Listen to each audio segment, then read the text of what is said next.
Gustavo, cheers to your first Turkish coffee. Thank you so much. Cheers. Oh, yeah. It's strong, so hopefully... No, it's great. It's exactly how I love it. Welcome back to our Caviar Podcast, you guys. Tonight, I have a very special guest, Gustavo Sampiaro. Yes. He's an editor, writer, producer, director. I don't know if there's anything you can't do. And founder of No Host in a Fest. Welcome. Thank you so much. Thank you for coming. coming. My gosh, it's a huge honor to be here. I'm a huge fan of yours and of your podcast already, so it's really an honor to be here. Thank you. I'm already blushing. Where were you born? Who are you? So I was originally born in Rio de Janeiro, Brazil. I've lived most of my life here, though. I grew up kind of there during my teenage years, and then stayed here since college. And now I'm in Los Angeles for 17 years. I used to live in the East Coast for a long time, but this is where I feel at home and where I want to be. So after high school, you moved to America? I did the last couple of years of high school in Northern Virginia, just outside of D.C., close to the CIA area. Oh, amazing. Yeah.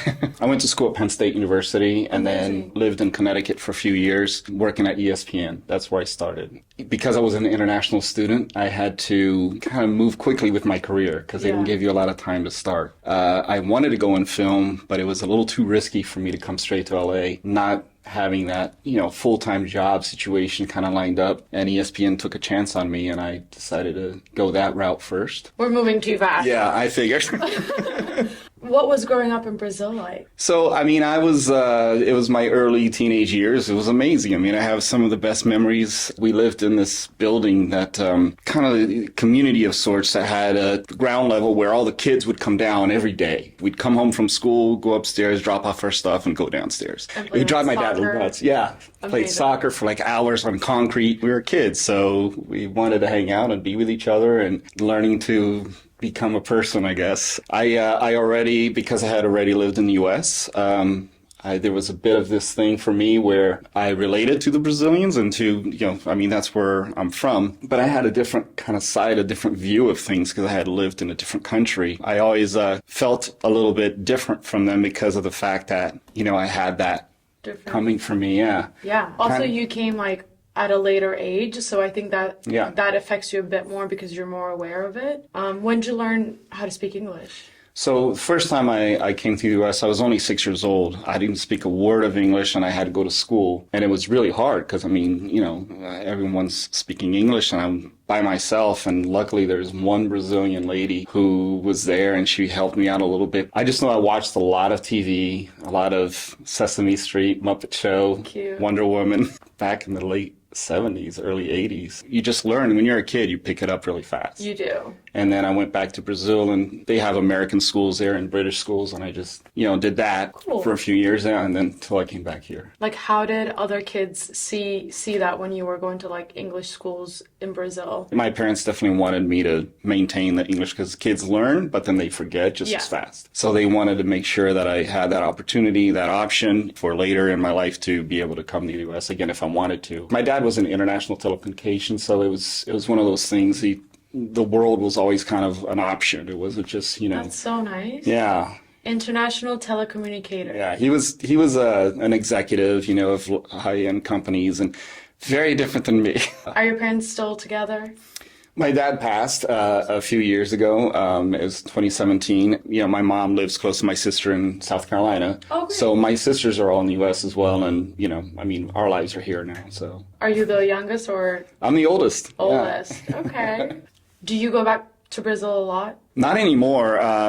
Back when I was in college and in my early years of my career, I would go very often because my parents were also there. And so I wanted to go back often. But since my parents moved to the U.S., it just became one of those things. I went when I could. And I just went last year for a film. We can talk about that. Yeah. When did you know you wanted to get into film? Was it at an early age or did it? Yeah, I was a teenager. I was in high school. I already knew that. I guess just from watching behind the scenes videos on Entertainment Tonight or whatever, just really made me wonder what it's like to work in that. And it wasn't about stars or fame or any of that kind of stuff. It was just, I really always loved movies and decided I wanted to pursue it. And this is back at a time when it was impossible to make movies on an indie level. Everything's was so expensive. There was no digital cameras or any of that kind of stuff. But it was just something I definitely wanted to pursue. So after Penn State, you graduated. So then I applied everywhere, sent probably the worst cover letters anybody could write. It's just one of those things. It was just right time, right place. And I got offered a position at ESPN because they had an international department that at the time was still doing all the broadcasts to Latin America from Connecticut. Today, now it's, Mexico has their own, Brazil has their own, Argentina, all of that. ESPN's everywhere. And it's no longer done from here, but back then it was. Oh, cool. So they needed a Brazilian young producer type to help all the guys that were doing, the men and women who were doing the narrations of voiceovers, the commentating on all the sports to Brazil. Amazing. So it fit perfectly for me, and it's where it all started. Right place, right time. Yeah, that's so cool and amazing for you. Yeah, so it got you your foot in the door. Yeah, and then how long did you stay at ESPN? I was there for 4 years. Then I was offered an opportunity to work in Miami. It was kind of a new sports company still, and Hey, young Gustavo, Miami. Oh yeah, back in the day. Tell me more. This is the year 2000, so it was I was young and I love that. I was it was a fun time, to go to Miami. The job was a good 20s, job. I know, a good job. I literally Miami. went to South Beach. Combo.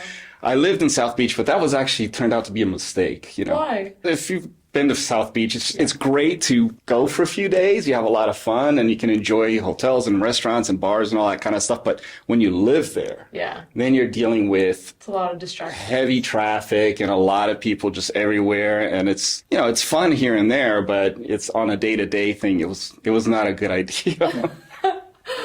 What do you think you took from working at ESPN that made you kind of keep going forward with the industry? I'm actually really grateful. I didn't have a great experience in Connecticut. I don't think at least my experience wasn't great for a young single guy to be in Connecticut, which is great for families and kind of like growing. It's, it's a little slow. Yeah, I could have lived closer to New York. That would have been a better idea. The company ESPN was really crucial because they're so well structured and offer so much support. They just extremely professional. So you just learn the right way to do things. That's amazing. And then it kind of sets you on that path of you have a strong name already. First thing in your resume, a company that means something to people. Yeah. So that was really key, I think, for me. It allowed me to really put myself out there, especially after I moved out of there. I really wanted to leave Connecticut more than I wanted to leave ESPN. And so when that other opportunity happened, it was Miami, and so I couldn't say no. Had to get out of the cold weather. What a beautiful transition in the sense that there's a lot of Cuban and like Latin culture there. So I can see you going from like Connecticut to Miami and just kind of being re-immersed in things that you maybe like loved as a kid, or like, the language, or there's just more diversity there. There is, and that was really key for me as well. I definitely felt a little out of place in Connecticut in general. There's a lot of Brazilians also in Miami, and I think that was really key for me. I made some really great friendships there, and Brazilians are really fun people, and I kind of lost a little bit of that, when I was away, and I got a lot of that back, and it was super fun. But I didn't know you were Brazilian. Yeah, I'm still trying to I'm mind blown still. So after ESPN, what did you jump into? Because I have you worked at Fox, CBS Entertainment, Insider Daily. Yeah. So it's so really different platforms. Yeah, it was my sports era, right? That's when I started. I was really working in sports. So I was an associate producer at ESPN, and I went to another company. It was called PSN, Pan American Sports Network, and I was a producer there. But 2001, 9/11 happened, and that's what did that company in. Okay. The economy in the whole world just went down, and the company really couldn't sustain it. So, I was laid off. And this is when, I was a producer in sports, and I didn't really have anywhere to go because the job market was bad. So I taught myself to edit, and I was in Miami. So the thing that I started doing was wedding videos.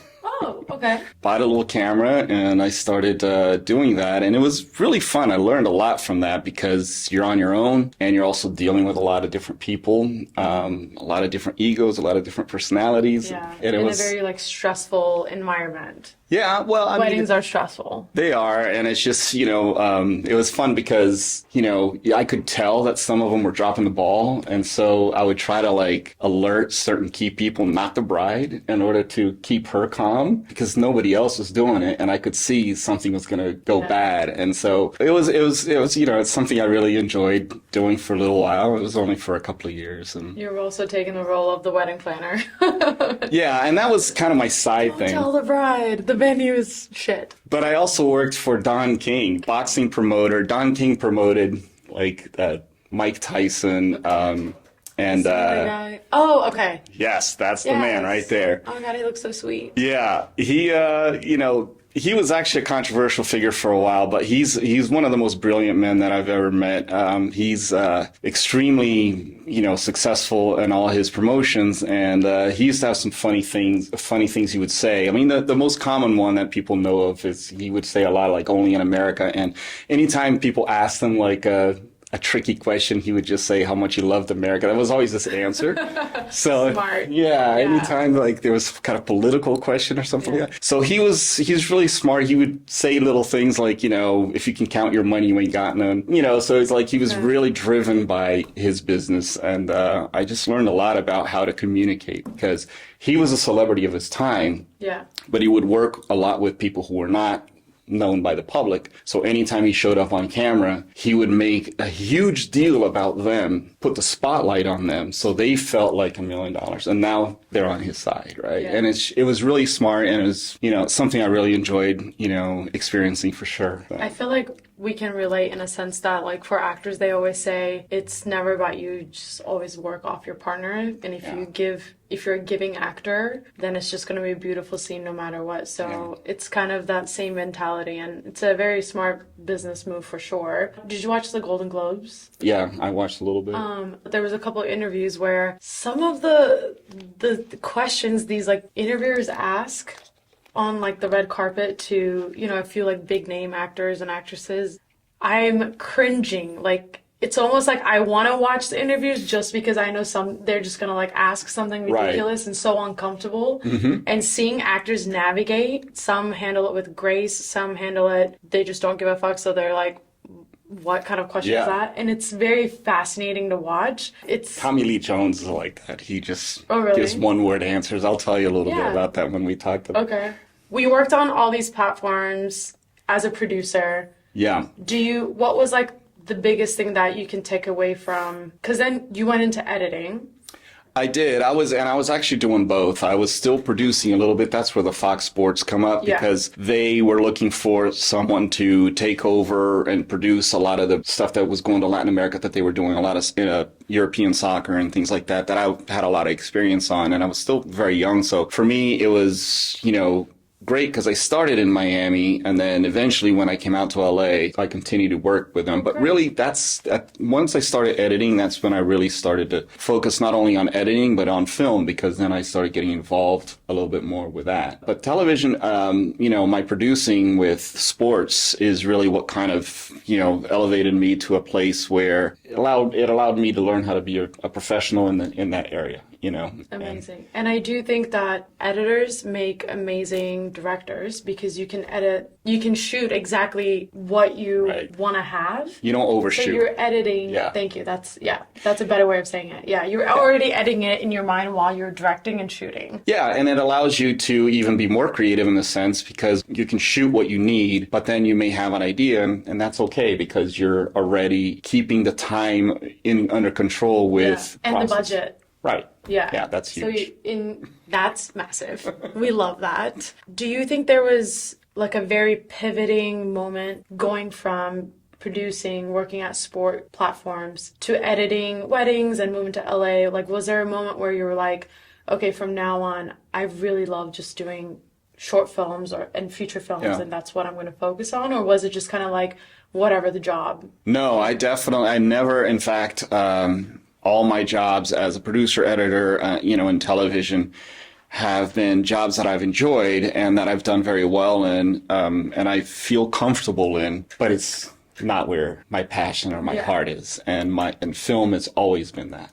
So once I finally came to Los Angeles in 2007, that's when I really started thinking about making films. And the technology was already evolving, and things were a little bit more doable in terms of making short films and not having to spend like an incredible amount of money. And also I was in LA now, and I started meeting people who were doing this. And so that's the key, right? It's a network thing. I made a short film that no one will ever see. Okay.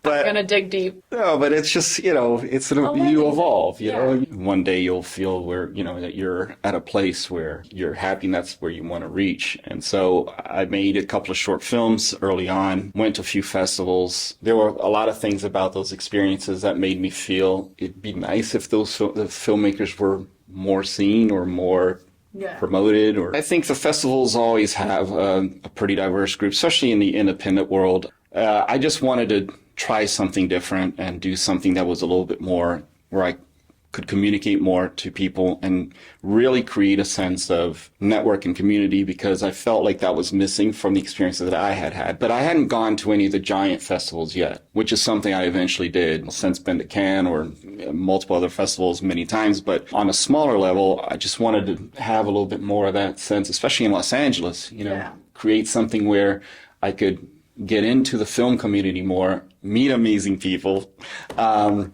like Nihan, and talented people that I could eventually work with and evolve. That's when I decided that, NoHo Cinefest needed to start. I was like, how does one start a film festival? Yeah, that's exactly the thought that I had at the time. I just contacted the Laemmle Theater, which had just opened in North Hollywood at the time, only a year or so before I contacted them.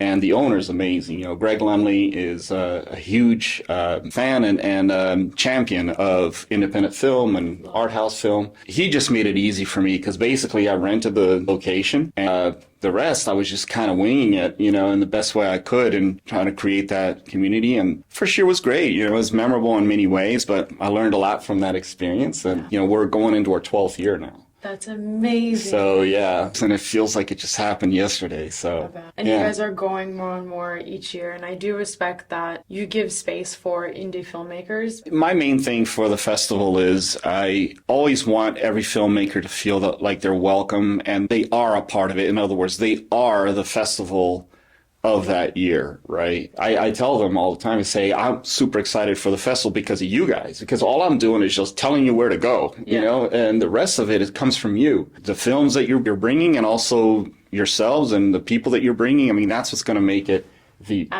fun in the event. And for people who don't know, can you tell them, is there like a specific time people can submit their short film and feature films, right? It's both? Both, yeah. So NoHo Cinefest, going in our 12th year. We play in the fall. This year it'll be at the end of August. We are already accepting films, and we'll be accepting films all the way through the beginning of July. We've since also started the New York Cinefest. Yeah. So the New York one just started last year?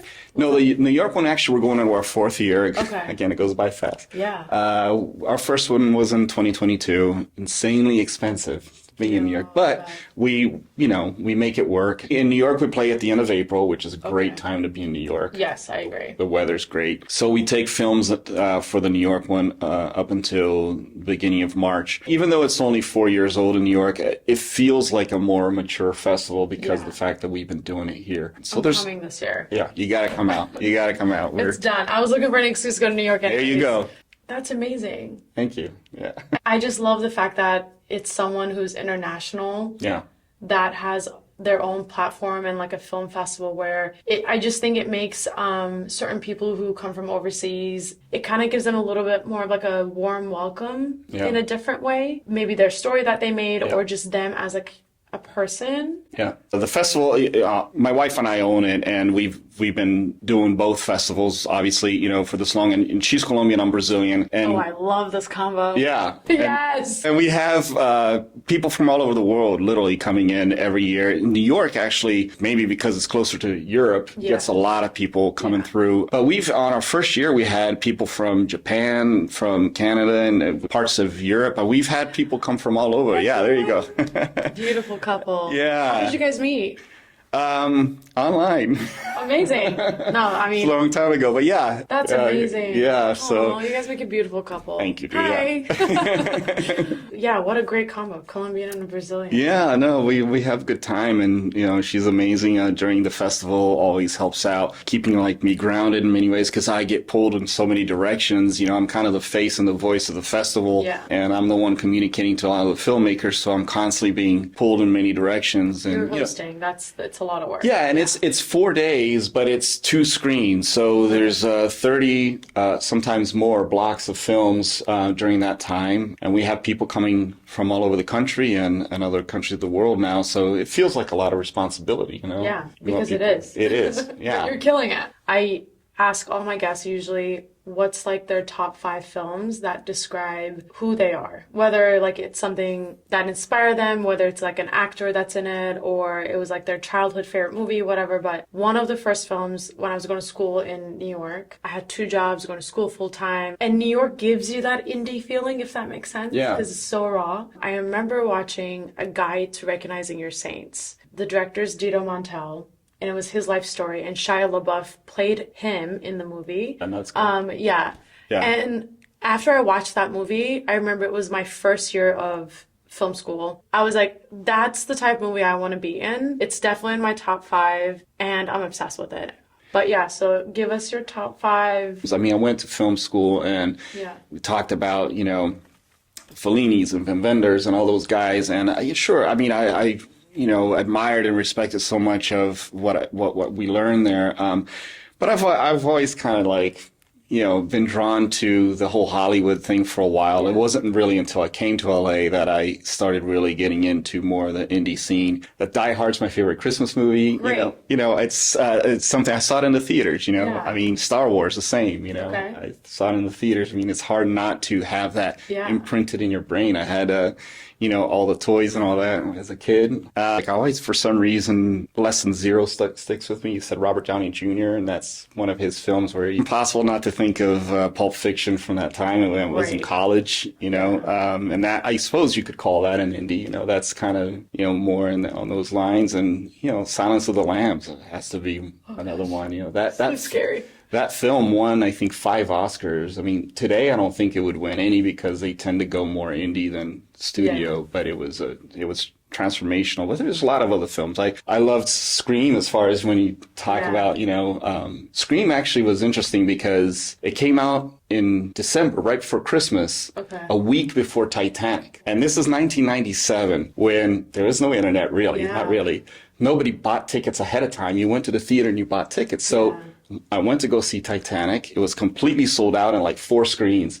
So everybody went to see Scream. They actually did better in their second weekend because of the Titanic thing. I didn't know they were released around the same time. Romeo and Juliet is also, I love it's so good, right? So good. Baz Luhrmann to me is a genius. I absolutely love all his work. Please hire me for your next movie. Yeah. In fact, musicals is something I'm really drawn to. Unfortunately, I don't really know how to write a musical, but I would love to work on one. Did you watch Wicked? I did. Loved it. Yeah. I thought it was phenomenal. I mean, The Great Showman to me is probably my favorite. That was a really good one. Yeah. I really love that film. But I mean, I have 2 daughters. They're turning 21 now and 18. And at the time, they were watching all these shows on Disney and Nickelodeon and like all these stars that came from them. Ariana Grande was one of them. She was a supporting cast member of Victorious. And she just like oozes talent. Yeah, and she, clearly great with comedy. Yeah, the comedic timing. The Galinda joke was hilarious to me. Did such a great job. I thought it was the whole cast was great. Yeah. Are your daughters in film? They both live in Florida still. My youngest daughter wants to move to Los Angeles to work in film. Amazing. And she looks the part already. The artist, the creative. Love it. She's amazing. So let's talk about some of the stuff that you've shot and done and what we can expect. Sure. Yeah. I've been making short films for a while, and then the last one I did was, I think you saw the film, Sweet Rose. Yeah. Okay. Yes. Yeah. And then after that, I shot a found footage feature with this friend of mine who I hired years ago on a different short. His name's Paul Perducci. He's a phenomenal actor, 30 plus years in Hollywood, and just about everything you can imagine. Tremendously talented writer as well. Loves indie and loves horror. So he wrote this found footage film, and I looked at it and I said, he really wanted me to direct it because of the experience that we had had. I said, sure, let's do this. And, it was encouraging. We did something. It's on Tubi right now. It's called The Coldness. Okay.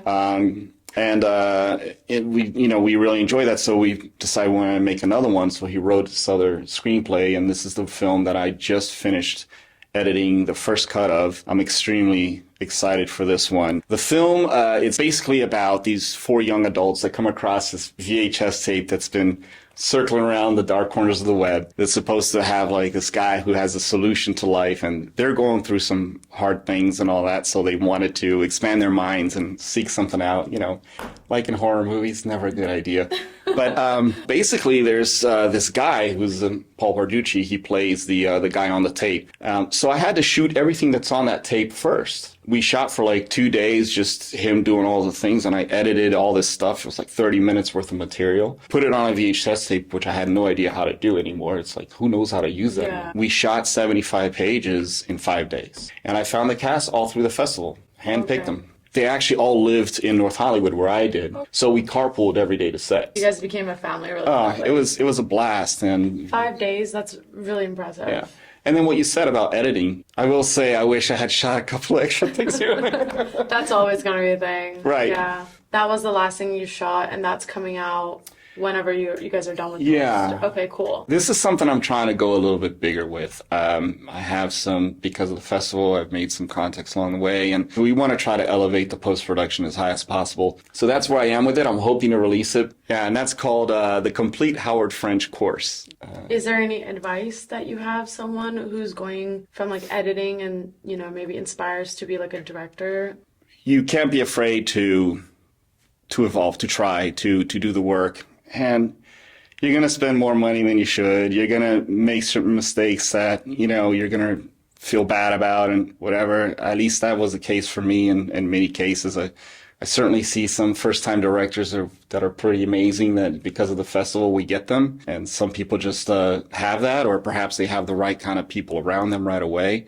But that's really key, is finding the right people, working with the people that you trust, not only to do a great job for you, but also to put you in a position where you can learn from them and learn from others that are more experienced than you, and you can offer more to you, I mean, definitely surround yourself with people who are more experienced, but also people who want to be a team. And the last episode we talked a lot about community and having that trusting circle. And I think it's beautiful, especially if you can find it in your passion. I mean, the festival is all about that. That's literally networking and community for us, and both festivals is number one, top priority, as well as quality screenings. I'm really picky about the theater and making sure, because we put a lot of money, a lot of energy, a lot of time, but most of all, a lot of heart. And it's so much better when you're there and you can see this, beautifully shown on the screen with everyone around you. If you want to submit for NoHo Cinefest, you said the deadline is... NoHo Cinefest is July. New York Cinefest is March. Got it. Yeah. And so it's nohocinefest.com, newyorkcinefest.com.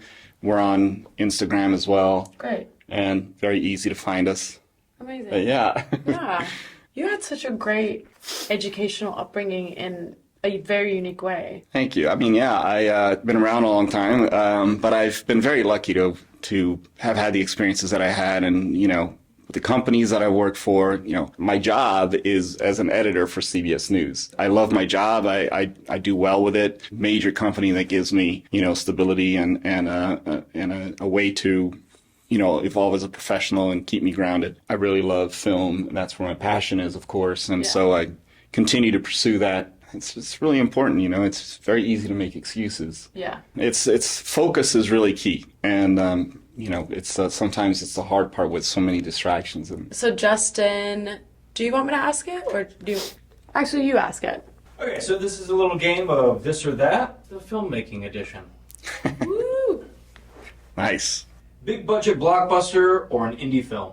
I'd probably have to say blockbuster, even though I'm an indie guy. I think I'm going to say more towards blockbuster. Practical effects or CGI? Practical for sure, and that's for this horror film that we just shot. We did a bunch of practical effects, and that's, to me, is really cool. We just watched the making of Substance. Oh, yeah. And some of the stuff that she did, like in the background, making like the boob and whatever, and just Yeah. like the plot of like the blood. It's really Short answer is practical. Yeah. Studio shoot or an on-location shoot? On location. On location. Film or digital? As much as I'd love to say film, because there's this kind of romanticized thing about it, I digital is just so much more doable these days. And as an editor, I see that the quality is really good. It just Yeah, digital. has to be digital. Black and white or color? Color. Short film or feature film? Feature film now for me. Feature film. Yeah. Documentary or narrative fiction? I love documentaries, but I can't do them. I don't know why. I'm always drawn more to narrative. Same. Narrative fiction. Yeah. One take scene or a montage sequence? I do like the long one takes if I can do them. That was actually one of the keys to getting a film done in 5 days, is having the actors do long takes, almost like theater. Crap, I don't know. Montage. Just for fun. Action or drama? Action. Oh man. Can I have both? I can't? Action. Comedy or horror? Comedy. Jordan Peele said that the difference between comedy and horror is the music. Gosh, I would have to say comedy. Directing or writing? Directing for me. Directing, for sure. I can't write shit. Cinematography or editing? Editing. I feel like you shouldn't give me a camera because I would just want to shoot everything. I do enjoy editing. Yeah. Weirdly. Storyboard planning or improvisation on set? Improv. Yeah, me too. A character-driven story or a plot-driven story? A character for me. I would say character-driven for sure, yeah. Happy ending or an open-ended conclusion? What kind of happy ending? Happy ending, because the open-ended stuff makes me angry all the time. Yeah, no, I'm going to go with open-ended, I think. Yeah? Just because, It's mysterious. Yeah. I mean, I understand what you're saying. Yeah. Inspired by a true story or fiction? You could argue that everything's inspired by a true story, but Yeah. I'm going to go with fiction. I like fictionalizing, situations, and I love the fantasy genre as well, so. Yeah. Well, I can't pick both. The fiction, yeah. working with a seasoned actor or discovering a new talent? For me, discovering a new talent, I would love to work with seasoned actors as well. There's something really cool about that. You know, it brings something new to the film that perhaps you didn't expect. And a new face, Yeah. yeah. I'd say new face, yeah. Shooting day scenes or shooting night scenes? I mean, they kind of blend together once you're on set. day makes it a little bit easier, maybe. It kind of depends. Yeah, day. Silent film or a musical? Musical for me. Musical. Big screen premiere or streaming release? Big screen. Oh yeah, for sure. I want to be on the carpet. I want people to come. Yeah, big screen. Booze it up. Yeah. Wide release or a film festival circuit? I mean, if I have the option to have my film Yeah. on a wide release, I'm going to take that. Well, mainly because, I in the feature world, of course, the success of the film in the eyes of investors and companies has a lot to do with the success on the box office and all that. And it also allows you to then go on a higher platform. You're not wrong. I love film festivals, so Yeah. it kind of depends on the film. But there's also something prestige about going to like film festivals. It's true. That I think elevates the quality. My dream one, not that you guys asked, but the Venice Film Festival in Italy. I want to go to a film that I'm like starring in pull up on like a boat with a pretty dress. No one asked for that, but that's my dream. So I'm gonna say film That's a festival. great dream. I'd love to do that too. The coffee's hitting. A critically acclaimed film or an audience acclaimed film? Audience, for sure. Audience. I mean, there's a lot of critics that I feel like are like clickbait types. They put Yeah. like these things. I mean, not all of them, but I also don't really go by the tomato stuff or whatever. I just Rotten like, Tomatoes. I'd rather just go Yeah. see it myself and make Yeah. that decision. Because there's things I probably like about it, and yeah. There's plenty of films I love that were not critically acclaimed. So Yeah. Is that it? All right. that was fun. I had a great time. Okay, good. I Thank you mean, for coming. and I'm humbled too. Thank you for inviting me. No, I mean, of you're course. the great Nihongo here. I mean, What does Gustavo mean? I don't remember. Okay. Oh, well, there we go. Gustavo, Thank you. royal staff of the gods. There you go. The origin is Scandinavian. There you go. Yeah. There you go. Staff of the gods. Yeah. It's fine. So you put the plate over, and then you're going to turn it towards your heart 3 times and make a wish or something you want this year. And then you flip it over. Oh, actually, okay. That's interesting. I don't know what that is. It's like a cursive writing. It kind of looks like a L or a G. The letter is like sitting, it's at the very like base of this road, and it connects to this other road where at the bottom of that one, it's like a bird's nest, and there's a bird that's just like sitting, waiting for someone or like waiting for something. I feel like what I take away from this is like there's a base. The bird is set. It's like happy. It's a very like happy scene, and it's almost like very calm. Like it can fly away, but it's choosing to stay. I don't know what any of this means, by the way. I'm just like telling you what I see. And sometimes it resonates, sometimes it doesn't. So that could be something in your life where it could be a project, it could be a person, it could be someone in your home that's like family or friends. And there's also an eagle that's sitting right beside it. And I think, can you look at what eagle means really quickly? According to Native American beliefs, bald eagles are not only considered sacred, but they're believed to act as messengers between humans and the creator. And beside it, that's connected to it, is the bird like little cage with the bird like sitting right on it. Wow. Again, you're a connector between creators and people. Well, I love that coffee rating. Yeah. Thank you. It's going to cost you $200. Right. Thank you for your time. Thank you so much for coming Thank on. you. Oh my gosh. Thanks, guys. I'm humbled. Thank you. Thank you. Awesome. All right. Bye.